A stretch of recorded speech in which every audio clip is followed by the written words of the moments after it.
25 મે સુધીમાં અરબ સાગરમાં બની શકે છે ચક્રવાત. રાજ્યના કેટલાક વિસ્તારોમાં વરસશે ભારે વરસાદ. આ અનુમાન વ્યક્ત કર્યું છે હવામાન નિષ્ણાંત અંબાલાલ પટેલે. અંબાલાલ પટેલના અનુમાન મુજબ મુંબઈ ગોવા વચ્ચે દરિયામાં લો પ્રેશર સિસ્ટમ બની રહી છે.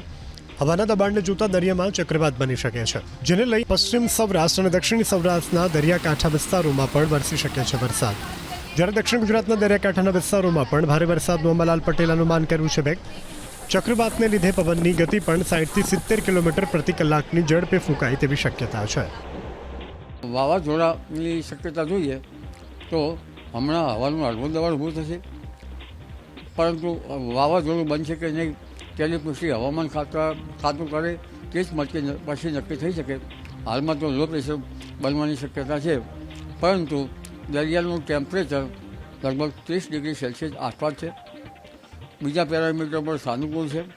હવાના હળવા દબાણો સમુદ્રમાં 1000 મિલીબારથી નીચે લગભગ 990, 998, 995 આવા મિલીબાર ભિન્ન પ્રકારે છે.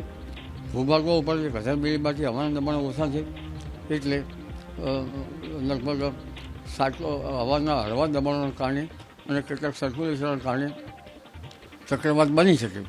તારીખ 25 સુધીમાં ચક્રવાત બનવાની શક્યતા રહે છે.